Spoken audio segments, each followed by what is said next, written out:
Hey guys, tonight we're going on a journey not to some gilded castle with knights and epic feasts, but to the mud-caked, unromanticized reality of your average medieval life.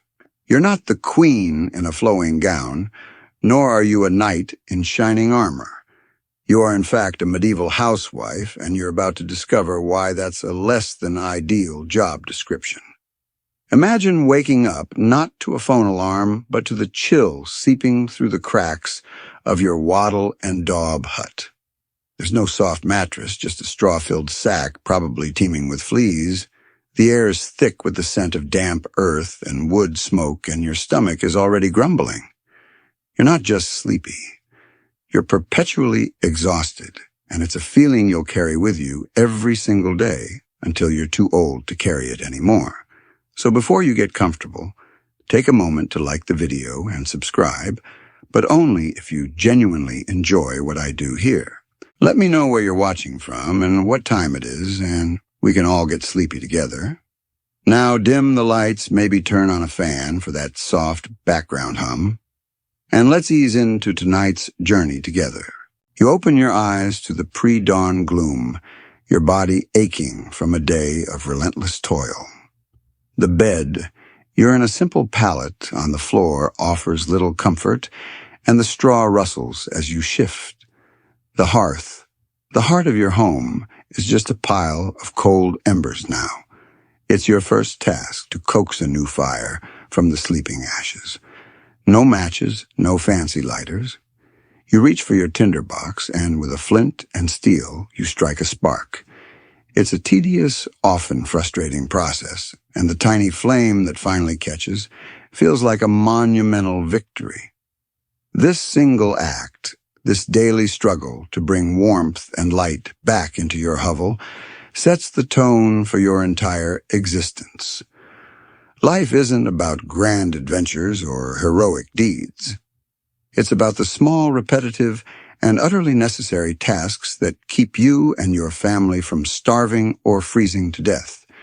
You probably won't survive this. Your husband, if you have one, is already stirring, but he's not getting the fire going. That's your domain. Your hands, already chapped and calloused, are the instruments of survival. While he might head out to the fields or the Lord's service, your world is contained within the confines of your small cottage and the immediate patch of land around it.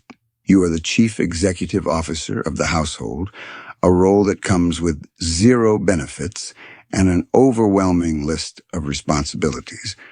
You're a cook, a cleaner, a nurse, a midwife, a laundress, a seamstress, and a farmhand, all rolled into one.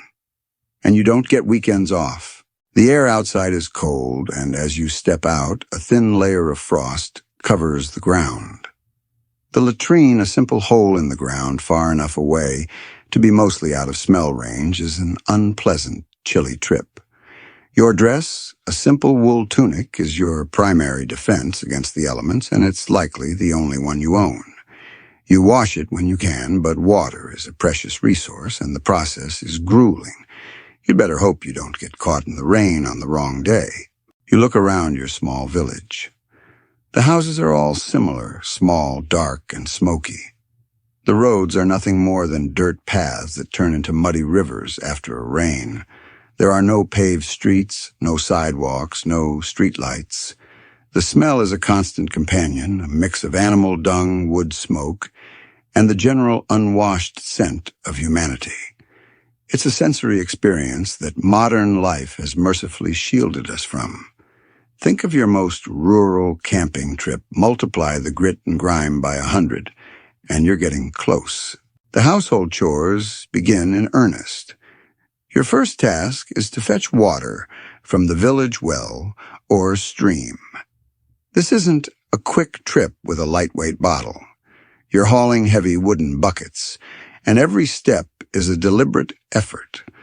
The water is often murky, and you know in the back of your mind that it's probably crawling with things that will make you sick. But there's no other option. You need it for drinking, for cooking, and for a rudimentary scrub down. As you return, the sounds of the village are slowly waking up. The bleating of sheep, the lowing of cattle, the chatter of other women starting their own daily drudgery. You begin to grind grain for the day's bread, a monotonous, muscle-straining task with a heavy stone mortar and pestle. This isn't a modern kitchen with a stand mixer. It's a physical battle against nature, a constant struggle to transform raw ingredients into something edible. Historians still argue whether medieval peasants ate a consistently balanced diet. Some scholars point to the prevalence of porridge and pottage, a thick soup of grains, vegetables, and whatever meat was available, as a sign of nutritional sufficiency, while others highlight the constant threat of famine and the reliance on a few staple crops. What's clear is that your diet is far from varied. You eat what you can grow, what you can forage, and what little you can afford. A quirky tidbit. Many medieval recipes called for adding a bit of ale or beer to the pottage, not just for flavor, but because the fermentation process made the liquid safer to drink than most water. So your breakfast soup might have had a little kick to it, which, let's be honest, might have been the only thing getting you through the day. And so your day begins not with a bang, but with a series of quiet, exhausting, and utterly necessary tasks that define your existence. You are a cog in the massive, creaking machine of the feudal system, a quiet hero whose victories are measured in loaves of bread and clean tunics. This is your reality, a life of relentless labor and quiet perseverance. The sun has barely cleared the horizon, but your day is already well underway. You've got the fire going, the grain is mostly ground, and now it's time to prepare. The first meal of the day, a thin gruel or porridge. Cooking is a full-body workout. You're not just standing at a stove, you're squatting over an open flame, your face stinging with the heat, and your eyes watering from the smoke. The pot, likely a heavy, three-legged iron cauldron, hangs over the fire from a hook. You stir the mixture with a long wooden spoon, constantly vigilant to keep it from burning or boiling over. There are no temperature dials or timers here. It's all guesswork and instinct honed by years of trial and error. A slight miscalculation, a moment of inattention, and the day's meal is ruined. Your home is a hive of constant activity. While the porridge simmers, you turn your attention to the laundry. This is a far cry from a modern washing machine. You take the dirty clothes, simple tunics, and undergarments to a nearby stream or a large wooden tub.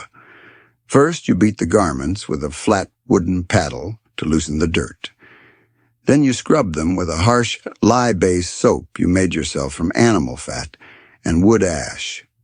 The cold water numbs your hands, and the constant bending and scrubbing strain your back. There's no dryer, of course. You wring out the heavy, sodden clothes and hang them on a line or drape them over bushes to dry in the wind and sun, praying it doesn't rain before they're ready. After a meager breakfast, the day's work doesn't let up. You might need to mend clothing using a rough needle made of bone and thread you've spun yourself. Every stitch is a painstaking process, and you're a master of patching and repurposing, extending the life of every scrap of fabric. A hole in a tunic isn't a reason to throw it away. It's a challenge to your ingenuity. Nothing goes to waste.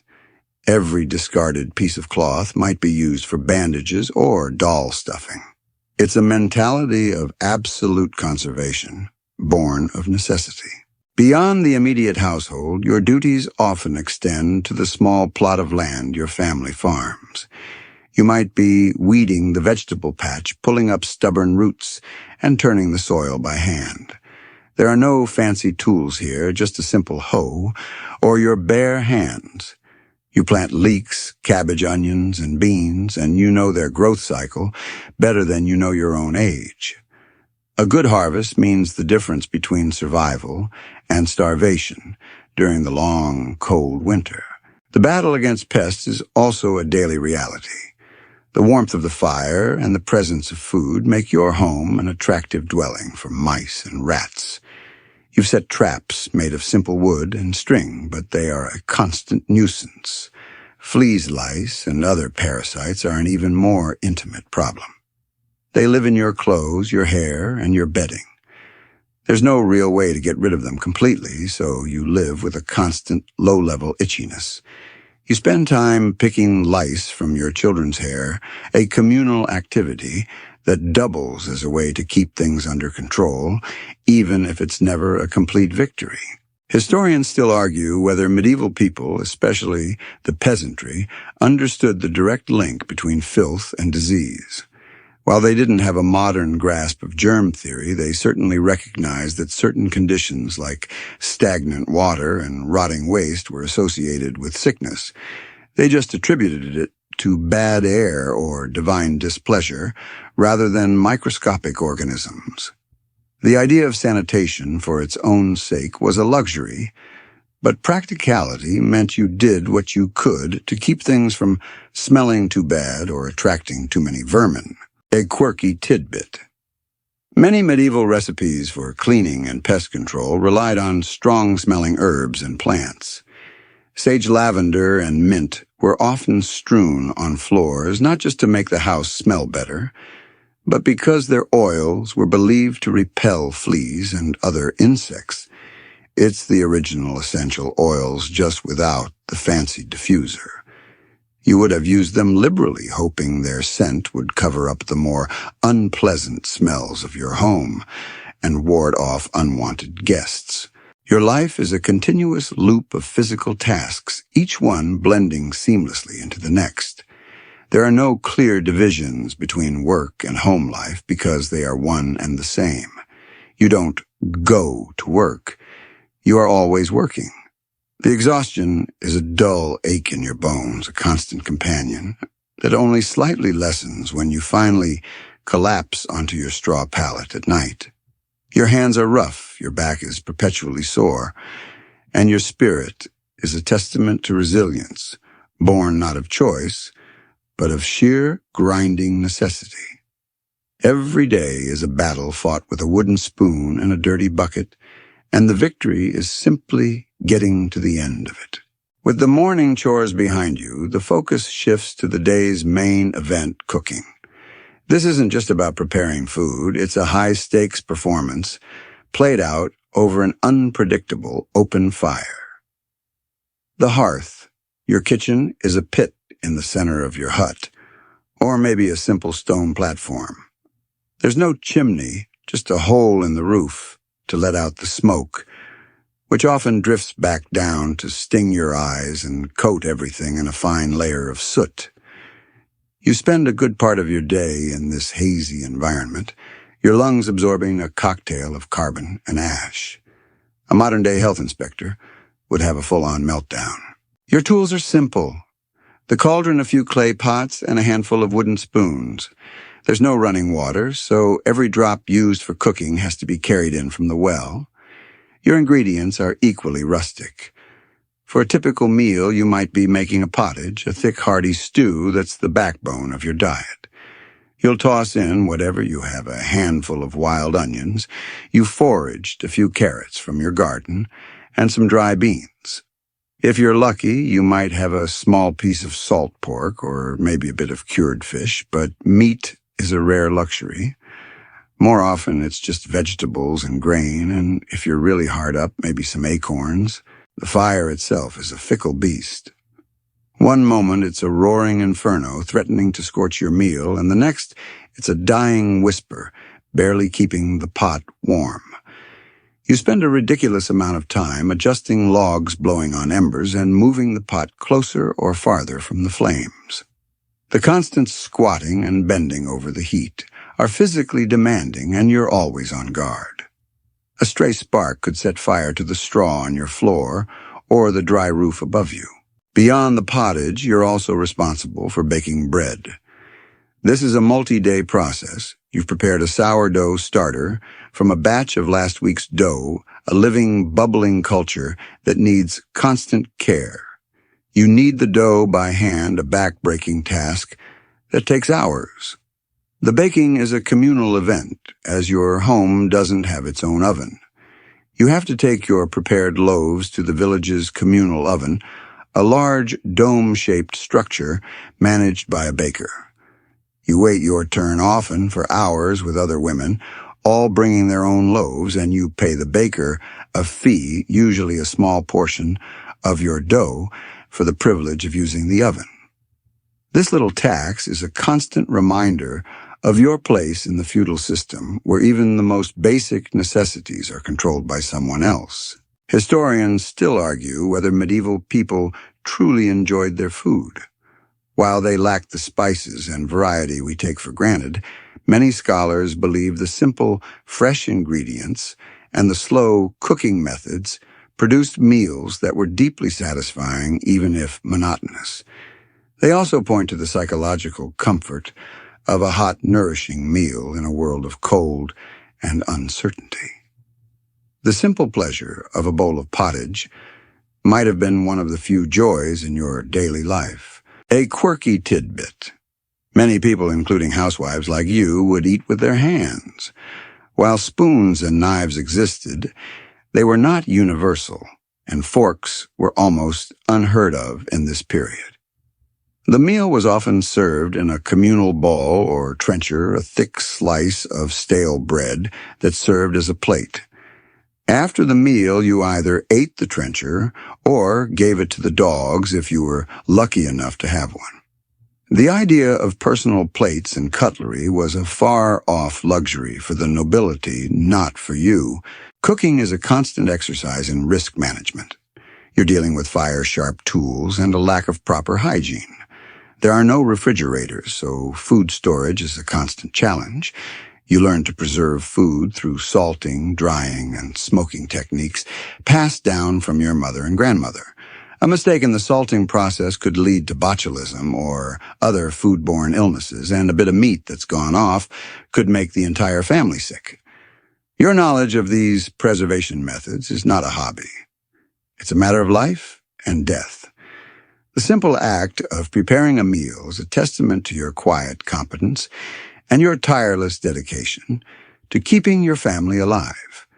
It's a thankless job, but your family's survival depends on you getting it right every single time. After the morning's endless cycle of cooking and cleaning, your reality shifts to the most profound and dangerous part of your life, motherhood. You're likely to be pregnant more often than not, and each pregnancy is a gamble with your life. There are no doctors, no sterile environments, and no pain medication. Childbirth happens at home on a straw mat, attended by a local midwife and a few female relatives. The process is fraught with peril. Infections, hemorrhaging, and complications from a breech birth are all terrifyingly common. A mainstream historical fact is that maternal mortality rates during the medieval period were shockingly high, with estimates ranging from 15% to 30% of women dying from childbirth-related causes. You know women who have gone through this, and you know women who haven't come back. The fear is a constant, low-level hum in the background of your mind, but the danger doesn't end with birth. The survival of your child is far from guaranteed. Infant mortality is a heartbreakingly common tragedy. A huge percentage of children die before their first birthday, and many more don't make it to adulthood. You give birth to many children, knowing you will likely only raise a few to maturity. It's a cruel numbers game. You do everything you can. You swaddle them tightly, you try to keep them warm, and you feed them gruel once they're old enough, but you're powerless against diseases like dysentery, whooping cough, and smallpox, all of which are rampant. It's a quiet, deep sadness that you and other mothers share, a grief that is so common, it's almost normalized. You don't have time for prolonged mourning. There's always more work to be done and other children to care for. You simply bury the child and move on, a heart-wrenching resilience born of necessity. As the children grow, they become part of your workforce. There's no such thing as a childhood in the modern sense. By the age of 5 or 6, they are already helping with chores, gathering firewood, watching the younger children or helping you in the garden. They learn from you not in a classroom, but through constant observation and participation. Your daughter will learn to spin, weave, and cook by watching your hands. Your son will learn to tend the animals and help with the harvest. Their education is practical, not academic. And honestly, it's probably better that way. Historians still argue whether medieval parents felt the same kind of emotional bond with their children that modern parents do. Some scholars suggest that the high mortality rate led to a more detached emotional investment, a form of self-preservation. Others point to personal letters and family records that show a deep and profound love for children despite the constant threat of loss. It's a debate with no easy answer, but you can feel it in your gut. The love you have for your children is as fierce and protective as any mother's today. You just don't have the luxury of expressing it in the same way. A quirky tidbit. Many medieval mothers would chew food into a pulp before feeding it to their babies, a practice known as pre-mastication. This was seen as a way to make solid foods easier for infants to digest, and was a common practice across all social classes. So the first solid food your children ate was likely pre-digested by you, a very intimate, if slightly gross act of maternal care. Your role as a mother is a constant juggling act of physical labor and emotional burden. You are not just raising children. You are raising workers, future husbands and wives, and the next generation of your family. The pressure is immense. You are the keeper of tradition, passing down the knowledge of herbal remedies, cooking techniques, and farming lore. The future of your family rests on your shoulders, and you carry that weight with a quiet, unshakable strength. This is your legacy, not in stone or in books, but in the hands you've taught to spin wool, and the hearts you've taught to endure. The ache in your back and the exhaustion in your bones are just the physical symptoms of a life lived on the edge. You're also the primary health care provider for your family, a responsibility that carries immense stress. When a child's fever spikes or your husband coughs with a rattling chest, you don't call a doctor, you become one. Your knowledge of medicine is a mix of old wisdom passed down through generations, superstition, and plain trial and error. You are a pharmacist, a nurse, and a psychologist all in one, and your clinic is a small corner of your smoky hut. Your materia medica is the natural world around you. You know the best places to find wild thyme, which you dry and use to make a soothing tea for coughs. You collect comfrey for its healing properties, crushing the leaves into a poultice to soothe sprains and broken bones. You have a little pouch of chamomile for a calming brew to help with sleep, and a small stock of mint to settle an upset stomach. This is your pharmacy, and every single herb and plant you use has been identified and harvested by your own hands. You've learned from your mother and other village women which leaves heal and which berries poison. It's a knowledge that is both powerful and terrifyingly limited. When an illness takes hold, your remedies are often a blend of the practical and the magical. You might apply a poultice, but you might also tie a red thread around a feverish arm, believing it will ward off the evil spirits that cause the sickness. You chant prayers and ancient rhymes over the sickbed, hoping to appease whatever force has brought the illness upon your family. The line between medicine and superstition is blurry if it exists at all. You do what you can, and you pray to God and the saints for the rest. A mainstream historical fact is that the average life expectancy during the medieval period was remarkably low, often cited as being around 30 to 40 years. This number, however, is heavily skewed by the high rates of infant and child mortality. If you survived to adulthood, you had a decent chance of living into your 50s or 60s, a testament to the hardiness required to make it through those perilous early years. But for every person who made it there, were many more who succumbed to what we would now consider minor ailments. A simple infection, from a cut to fever or a bad cough, could easily be a death sentence. A quirky tidbit. Many medieval medical texts and folk remedies recommended some truly bizarre ingredients. For example, some suggested using spider webs to staunch bleeding from a wound, while others prescribed a concoction of boiled snails or even ground-up toad to treat certain illnesses.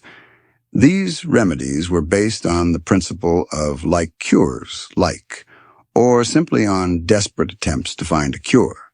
And while some of them might have had a placebo effect, they were often as dangerous as the disease itself. Remember that crocodile dung sunscreen from ancient Egypt. This is the medieval equivalent.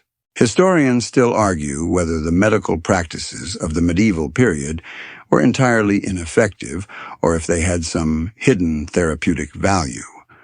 Some scholars argue that while the reasoning was flawed, some herbal remedies contained compounds that we now know have medicinal properties. Others maintain that the lack of hygiene and basic medical understanding meant that most interventions were likely to do more harm than good. You don't have time for this debate. You just have a sick child, and you'll try anything you know to make them well again, even if it feels like you're just gambling with fate. You are a doctor by necessity, a healer without a license, and the fate of your family rests in your calloused, capable hands. With the sick room managed as best you can, your attention is pulled back to the never-ending battle against filth. You are constantly fighting an invisible war, and your primary weapon is a bucket of often murky water. You don't have a pristine, clean water source. Your water comes from a well that might be shared with livestock or a stream that serves as the village latrine downstream. This lack of sanitation is a daily, deadly threat. Every time you dip your bucket in, you're taking a risk and you know it. The water often has a strange taste, and you try to boil it for cooking when you can, but it's an extra time-consuming step you can't always afford. Your home. A simple hut with a dirt floor is an open invitation for pests. You live alongside mice and rats, their scurrying a constant soundtrack to your life. You've tried to block the holes in the walls with mud and twigs, but they always find a way in, drawn by the scent of your stored grain and food scraps. They don't just eat your food. They carry fleas and diseases. The constant presence of vermin is a source of stress and disgust, and it feels like a fight you can never win. You are an expert at setting simple traps, but for every rat you catch, a dozen more seem to appear. Fleas and lice are an even more intimate problem. They live in your clothes, your straw mattress, and your hair. You spend hours alone, or with your family, picking them out one by one. There's no shampoo, no modern soap that can truly get rid of them. You wash your clothes in harsh lye soap and scrub your hair with rainwater, but it's a temporary solution at best. The constant itching is a minor discomfort in a life of major ones, but it's a persistent reminder of your lack of control over your own hygiene. You become accustomed to the scratch of an itch in the middle of a chore. A mainstream historical fact is that personal hygiene was a very different concept in the Middle Ages. While public baths existed in some cities, they were not a part of everyday life for a peasant like you. A full-body wash was a rare event, often done with a basin of cold water and a bit of homemade soap. Most of the time, you would only wash your face and hands. The focus was on practicality, not on the sterile cleanliness we value today. Your life is an assault on your senses with strong odors from unwashed bodies, animal waste, and smoky fires blending into a constant hum of unpleasant smells. A quirky tidbit. One of the reasons that medieval people, especially the nobility, loved strong perfumes and spiced wines was to mask the pervasive odors of unwashed bodies and bad breath. They didn't just smell bad, they also had terrible dental hygiene. There were no dentists, no toothbrushes, and a diet of coarse bread and gritty grain often led to tooth decay and tooth loss. You have likely lost several teeth by now, and a persistent toothache is just another form of background noise in your life. Historians still argue whether the lack of sanitation and high prevalence of disease were a result of ignorance or simply a consequence of limited technology. Some scholars believe that the public health measures taken by the Romans were lost, leading to a decline in sanitation, while others argue that the decentralized nature of medieval society and the lack of resources made widespread sanitation an impossible dream. You don't have time for this debate. You just have a bucket of water to haul a hut to clean and a constant itching you're trying to ignore. Your life is a testament to the fact that cleanliness is a luxury, not a given, and your quiet competence in the face of this daily struggle is a kind of heroism all its own. With the house mostly in order and the fire tended your work shifts to another crucial and mind-numbingly repetitive task-making cloth. There's no store to buy fabric from.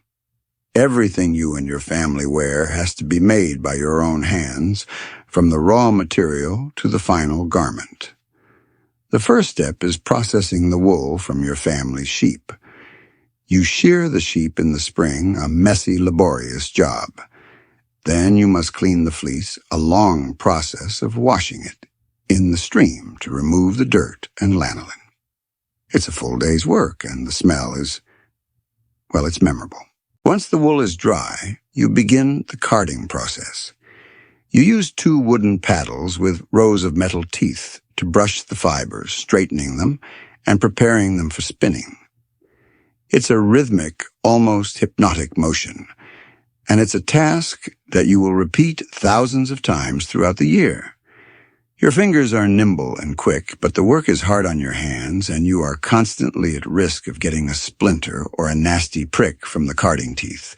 Then comes the spinning.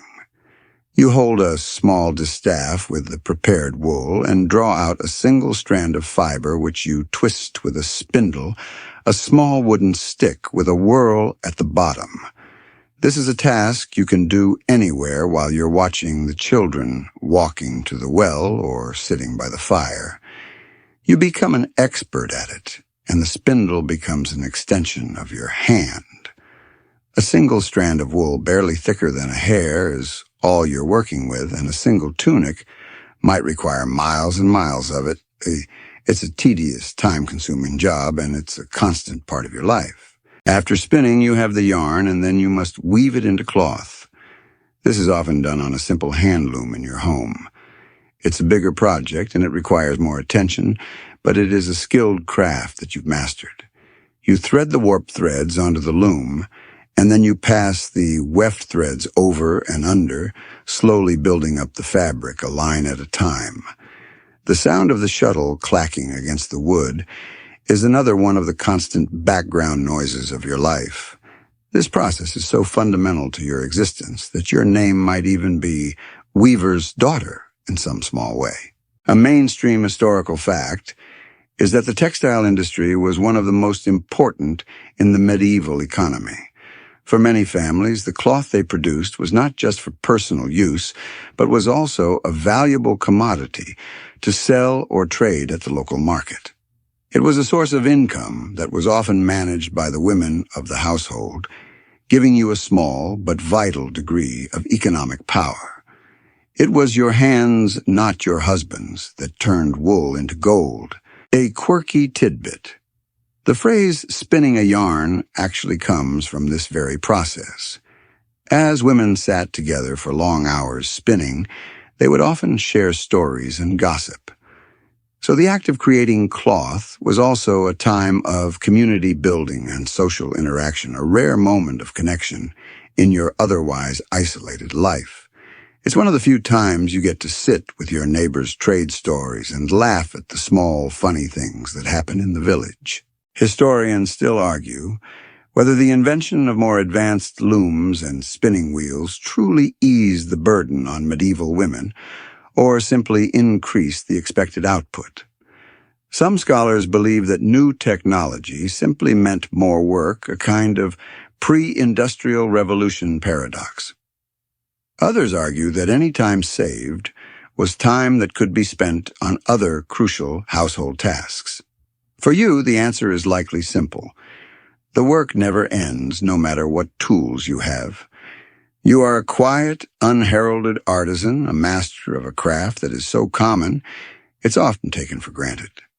The clothes on your children's backs are a direct result of your tireless labor, and that is a source of quiet, deep pride. Your work is far from a thankless chore. In fact, you are the linchpin of your household's economy. Your husband might work in the Lord's fields, but you are the chief financial officer, the human resources manager, and the production supervisor of your small family-run enterprise. Every task you perform, from cooking to weaving to gardening, has a direct economic impact. The food you grow means less food to buy. The clothes you make mean no cost for new garments. The soap you render from animal fat saves precious coin. Your labor is a form of currency, and it's essential for your family's survival. A mainstream historical fact is that the medieval household economy was based on a system of self-sufficiency. For a peasant family, money was scarce, and most transactions were done through bartering or with labor. You might trade a basket of eggs for a small amount of salt, or offer a day's work on a neighbor's plot in exchange for help with your own harvest. Your ability to produce goods and manage resources is what keeps your family afloat, more so than any wages your husband might bring home. You are a business owner, even if you've never thought of yourself that way. Your role in the garden is a prime example of this. You cultivate a small plot of land next to your hut, growing vegetables and herbs. This isn't a hobby. It's a vital part of your food security. You know the cycles of the seasons intimately, and you are a master of crop rotation, planting certain crops to replenish the soil for the next season. You also have a small flock of chickens and perhaps a pig, and you are responsible for feeding and tending to them. The eggs you collect and the meat you cure are not just for your family's consumption. They can also be sold at the local market or traded for other goods. A quirky tidbit. Many medieval women, particularly in towns and cities, were successful entrepreneurs in their own right, running small businesses like alehouses, bakeries, or textile workshops. While your world is a bit smaller, you still embody this spirit of female entrepreneurship. You might sell a few extra eggs at the village market or trade a finely woven piece of cloth for a better quality pot. These small transactions, managed entirely by you, contribute directly to your family's meager income and give you a quiet sense of independence. Historians still argue whether the economic contribution of medieval women was truly valued or if it was simply expected as part of their duty. Some scholars believe that while women were economically vital, their work was often unseen and unappreciated, a silent part of the household. Others argue that the economic interdependence of a husband and wife in the feudal system created a more egalitarian partnership than modern gender roles might suggest. For you, the truth is likely somewhere in the middle. Your work is not celebrated, but it is deeply respected and absolutely necessary. You are the keeper of the home, but the home is a microcosm of the entire feudal economy. The goods you produce, the food you preserve, and the resources you manage are the very things that keep the entire system from collapsing. Your quiet labor is the foundation of your family's existence, and your competence is your greatest asset. It's a job without a resume or a title, but it is one of the most important jobs in the world. Every task you perform is a small act of defiance against the harsh realities of your life, a testament to your ability to not just survive, but to provide. As the linchpin of your household's economy, you might feel a sense of power, but it's a power that exists only within the small confines of your home. Beyond your hut, you are governed by a rigid social and legal system that offers you very little. A mainstream historical fact is that medieval society was profoundly patriarchal. Your life is dictated by the men in it, your father, your husband, and your lord. You have limited legal rights and are considered in many ways the property of your husband. You cannot own land in your own name. You cannot make a legal contract without your husband's consent, and your testimony in court is often considered less reliable than a man's. Your world is a man's world, and you are a second-class citizen within it. This legal status means your husband has complete control over your finances, even the small amounts you might earn from selling eggs or cloth. He can make decisions about your family's land and your children's future without your input. This isn't to say that all husbands were tyrannical, of course. Many partnerships were based on mutual respect and affection, but the law gave him all the cards, and there was little you could do if he decided to play them. This lack of legal agency is a constant, quiet burden that you carry. Your social role is equally restrictive. You are expected to be chaste, obedient, and pious. Your reputation is your most valuable asset, and it can be easily ruined by gossip or a simple accusation. While men are allowed more social freedom, you are expected to stay within the bounds of your home and your village, and any deviation from these norms is met with suspicion. Your honor and your family's honor are intertwined, and you are the one responsible for upholding it. A quirky tidbit. One of the few ways a medieval woman could gain some measure of independence was by becoming a widow. A widow could inherit her husband's property and manage it herself, and she was often free to conduct her own business and enter into contracts. It's a dark kind of emancipation, but for many women it was the only real chance they had to control their own destiny. Some widows even managed to become quite wealthy and influential, a testament to their quiet competence, which was often only revealed after their husband's death. Historians still argue whether the legal and social restrictions placed on medieval women were truly as limiting in practice as they were on paper. Some scholars suggest that women had a great deal of informal power through their social networks, their management of the household economy, and their influence over their husbands. Others argue that this informal power was a poor substitute for true legal rights, and that the daily reality for most women was one of oppression and subservience. You don't have time to ponder this. You just know that your voice is often the quietest in the room, and that your husband's word is a law in your home. It's a reality you've been taught to accept, and you do so with a quiet, unshakable dignity. Your strength is not in rebellion, but in endurance. You navigate a world that was not made for you, and you do it with a quiet, powerful grace. Your lack of legal agency and social power is most evident in the circumstances of your own marriage. This wasn't a romance. It was an economic contract, a deal brokered between two families. A mainstream historical fact is that for most peasants, marriage was primarily about the transfer of property and the creation of a labor unit, your new family.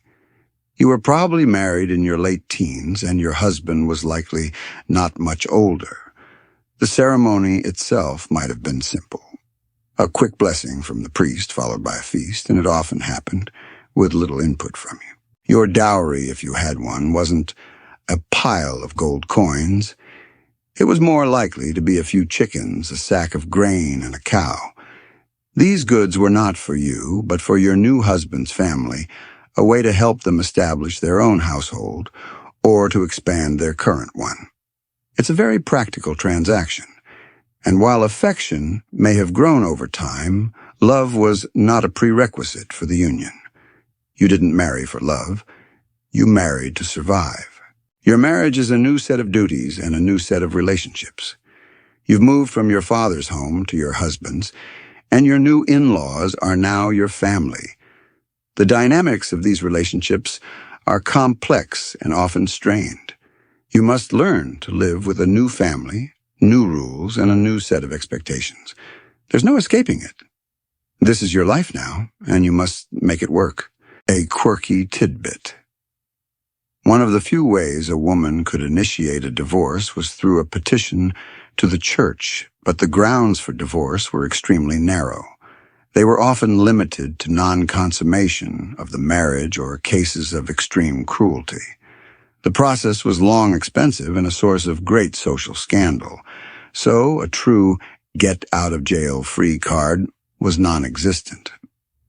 Most couples simply lived with their disagreements, and you learned to either ignore your husband or to work with him in quiet partnership.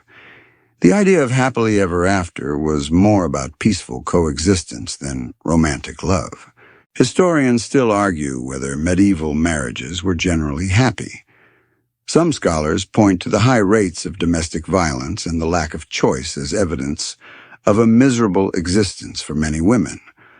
Others, however, suggest that the shared struggle and the interdependence of husband and wife created a strong bond that was just as fulfilling, if not more so, than modern love-based unions.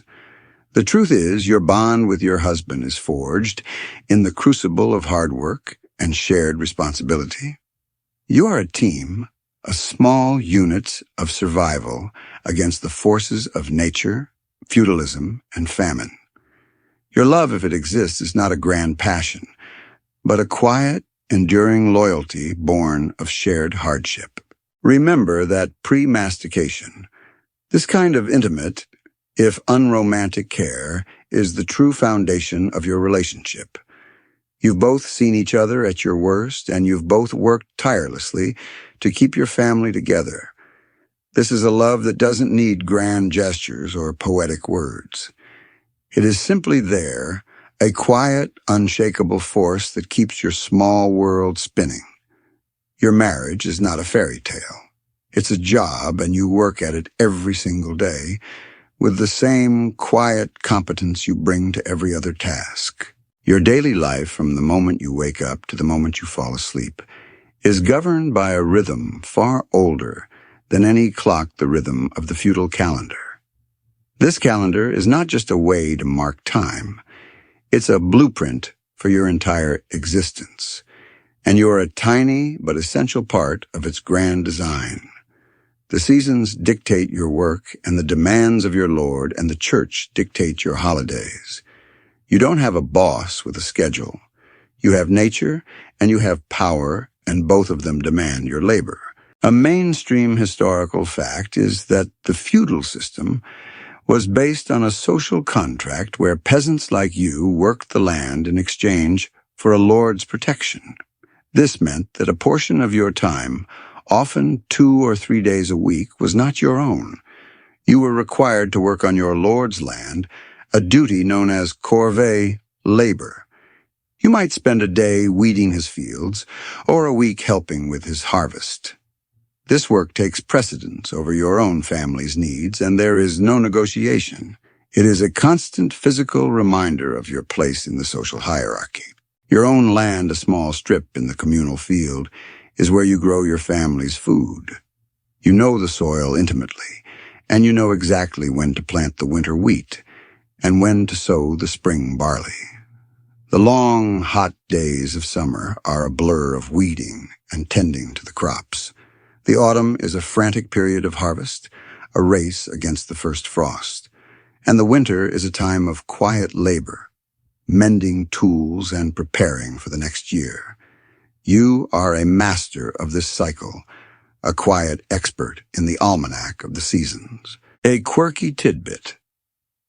Many of the holidays you celebrate are tied to this very cycle. For example, the Feast of the Harvest, known as Lammas in some parts of England, was a celebration of the first bread made from the new grain.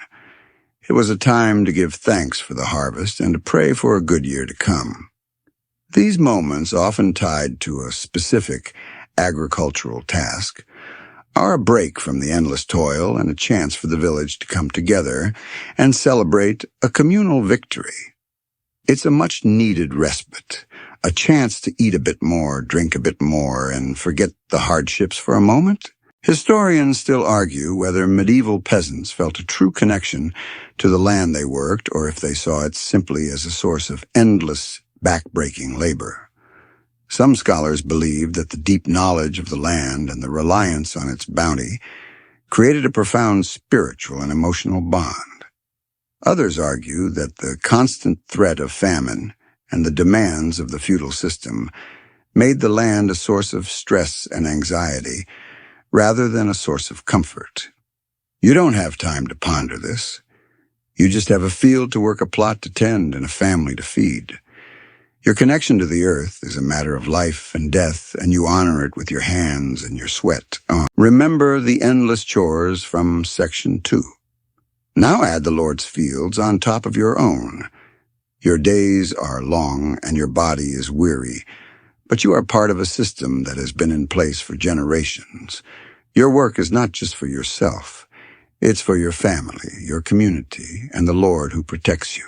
It's a quiet, humbling thought that gives your endless labor a deeper meaning. You are a cog in a great machine, and you keep it running with every step you take and every seed you plant. While the feudal calendar governs your body, the church calendar governs your soul. Your life is not just a cycle of work and seasons. It's also a constant, quiet conversation with God and the saints. Your faith is a central part of your existence, a source of both comfort and fear. You attend Mass on Sunday in the small village church, a simple stone building that feels like a sacred refuge from the mud and toil of the outside world. The priest is the most educated person you know, and his words are a link to a wider, more powerful world. You listen to the sermons, you kneel and pray, and you light a small candle for a loved one who has passed. A mainstream historical fact is that the Catholic Church was the single most powerful institution in medieval Europe, and its influence touched every aspect of your life. It set the calendar, dictated moral codes, and owned vast amounts of land. You pay a tithe to the church, a portion of your harvest or your meager income, and you do so without question as you believe it is a sacred duty. The church also provides the only real moments of respite in your life. The feast days and holy days are a break from your relentless labor, a chance to rest, to eat, and to celebrate. These days are more than just a day off. They are a spiritual and social necessity. But your faith is not just what you learn in church. It's a blend of official church teachings and ancient folk beliefs that have been passed down for generations. You might pray to the Virgin Mary for a safe delivery, but you also believe in local spirits and fairies that inhabit the woods and streams. You might wear a saint's medal to ward off illness, but you also hang a horseshoe over your door for good luck. The line between what the church calls heresy and what you consider a practical form of spiritual protection is very, very thin. You are a pragmatist, and you use every tool at your disposal, both official and unofficial, to protect your family and ensure your survival. A quirky tidbit. Many medieval peasants believed in the power of relics, which were often a bone or a piece of clothing from a saint. People would go on pilgrimages to see these relics, believing they had the power to heal the sick or grant a special wish. While you are unlikely to take a pilgrimage, you might have a local story about a saint's tooth or a piece of cloth that is said to have miraculous powers. It is a way of bringing the grand, sweeping narrative of the church down to a personal, local level. Historians still argue whether the blend of Christian and pagan beliefs in the medieval period was a sign of a superficial faith or a deeply ingrained spirituality. Some scholars believe that the Church's tolerance of these folk beliefs was a clever way to assimilate local traditions and gain wider acceptance. Others argue that it was a sign of the Church's limited reach and the peasants' refusal to abandon the traditions that had served them for centuries. You don't have time to ponder this. You just have a sick child, a barren field, and a fear of the unknown. And you use every tool you have, a prayer, a charm, or a simple whisper, to try and make things right. Your faith is not an abstract philosophy. It's a living, breathing part of your life, a source of comfort in a world of constant uncertainty. Your world is small, and you rarely leave it. The idea of travel is a foreign concept, a luxury reserved for merchants' pilgrims or knights on a crusade. For you, the journey to the next village is an all-day affair, a long walk on unpaved roads that turn to mud in the rain and dust in the sun. The only other person you might see is a passing traveler, a stranger whose face you will only see once. This isolation is a constant reality, a kind of social loneliness that we can barely imagine today. A mainstream historical fact is that most medieval peasants lived their entire lives within a 5-mile radius of their birthplace. Their world was their village and the fields around it. There were no newspapers, no television, no internet. News traveled slowly by word of mouth or not at all. You hear about the great events of the world, a king's coronation, a new tax, a distant war, months or even years after they happen, and often the information is distorted by rumor and gossip. It's a world without a real sense of a wider community, and your life is a self-contained unit. Your social circle is made up of the same people you see every day, your family, your neighbors, and the priest. You know everyone in the village, and they know you. This can be a source of great comfort. When a child is born, the entire village celebrates. When a family is in need, the community rallies to help. But it can also be a source of great stress. Everyone knows your business, and a mistake you make or a rumor about your family can become a public scandal. There are no secrets in a village this small, and your reputation is constantly on display. A quirky tidbit. Many villages had a designated gossip stone, or a specific place where people would gather to talk and trade news. This place was often a well or a communal washing area, and it was a vital part of the social life of the village. It was a place where information was exchanged, but it was also a place where social norms were reinforced and where people were held accountable for their actions. It was an informal court, a social network, and a newsroom all rolled into one. You were a regular visitor, and you knew who to listen to and who to ignore. Historians still argue whether the isolation of medieval life was a source of comfort or a source of fear. Some scholars believe that the strong sense of community and the lack of external pressures made for a more peaceful and stable existence. Others argue that the isolation and the fear of the outside world led to a kind of insularity and suspicion of outsiders. For you, the answer is likely a bit of both. You are safe in your small world, but you are also trapped in it. You will never see a great city or a famous castle or the ocean. Your world is small, but it is all you have, and you must make the best of it. Remember how you had to carry your bread to the communal oven. These moments of shared labor were also moments of shared life. You would sit with the other women and you would talk about your children, your husbands, and your fears. It's a small moment of connection in a life of quiet isolation. This is your life. It is not an adventure. It is a slow, quiet, and relentless march forward, a journey to the end of a field and back again. It is a life lived in a single place, and you carry the weight of that place with you every single day. The isolation of your world is a quiet, subtle hardship. But there are other more violent realities you must contend with. Your life is marked by the constant possibility of violence, famine, and disease, a trifecta of terrors that can strike at any moment. You don't live in a peaceful pastoral idyll.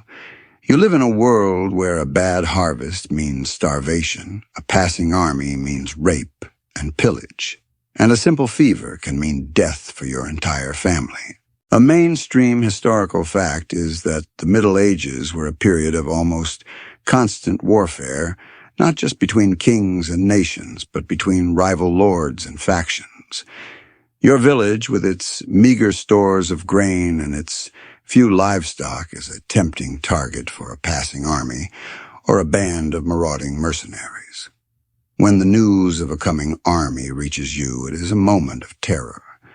You might hide what little you have, or you might flee into the woods with your children, hoping to escape the carnage. You have heard the stories of villages being burned to the ground and families being slaughtered. This isn't a history lesson for you. It's a very real and present danger. But the violence isn't just from outside. The law is often administered by your lord, and it is often swift and brutal. Punishments for a simple theft might be a public whipping or the loss of a hand. The violence is a constant backdrop to your life, a reminder that your security is tenuous and depends entirely on the whims of others. You teach your children to be quiet, to be compliant, and to avoid drawing attention to themselves. You know that to stand out is to invite trouble. A quirky tidbit: the Black Death, which swept through Europe in the mid-14th century, was one of the single most devastating events in human history, wiping out an estimated 30–60% of Europe's population. For a peasant like you, it was a terrifying and incomprehensible event. It was not just a plague. It was a punishment from God, a sign of the end of the world. You watched as your neighbors, your friends, and your family fell ill and died, and there was nothing you could do to stop it. It was a kind of violence you couldn't fight a silent and terrifying enemy. Historians still argue whether the constant threat of violence and disease led to a fatalistic worldview for medieval peasants. Some scholars believe that the constant exposure to death and hardship made people more resilient and more accepting of their fate. Others argue that it led to a deep-seated fear and a kind of quiet desperation. For you, the truth is likely a mix of both. You are resilient, but you are also afraid. You are a survivor, but you are also a victim.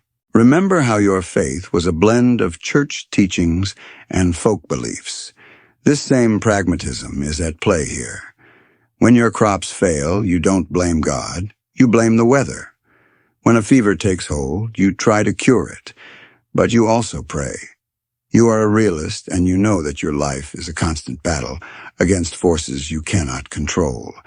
You are not a warrior, but you fight a war every day with a quiet, unshakable courage that is all your own. This is a life lived on the edge, and you have no choice but to hold on tight. Your life as you've lived it is a testament to quiet resignation and unshakable resilience. It is a life not of grand triumphs, but of small daily victories. You have not slain dragons or conquered kingdoms, but you have kept a family alive. You have not been written into history books, but you have woven a tapestry of survival with your own hands. As you near the end of your days, you can look back and see a life defined by quiet endurance, a legacy passed down, not through titles or wealth, but through a certain kind of strength that is as deep and as old as the earth itself. A mainstream historical fact is that despite the short average life expectancy, the elderly were often revered in medieval society, particularly in rural communities. Their knowledge of agriculture, herbal remedies, and family history made them living libraries, and their wisdom was sought after and respected.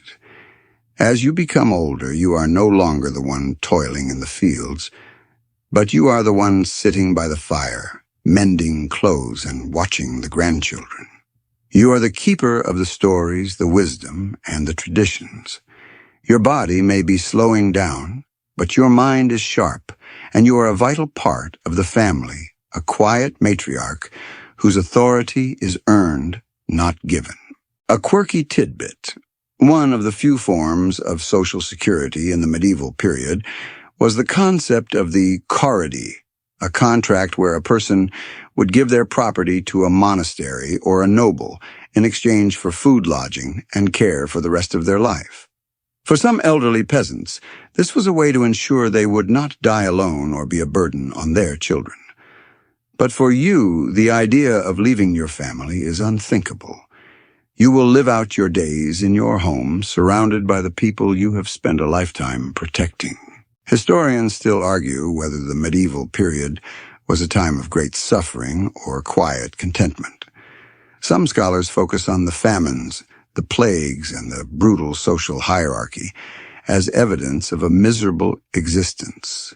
Others point to the strong sense of community, the deep faith, and the simple joys of a life lived in harmony with nature as proof of a more fulfilling existence. You don't have time for this debate. You just have your memories, a lifetime of small victories, and a sense of quiet pride in a life well lived. Your legacy is not in stone or in books. It is in the calloused hands of your daughter who now tends the garden you planted. It is in the tired eyes of your son who now works the land you toiled on.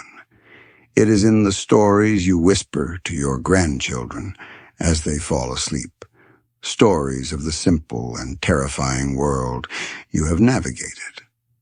You have lived a life of quiet heroism, a life that few will ever know about, but a life that is a testament to the unshakable human spirit.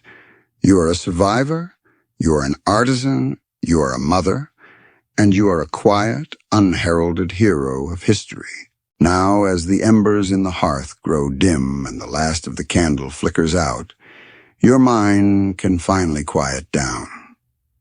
The sounds of the night settle in a distant owl, the gentle rustle of the straw in your pallet.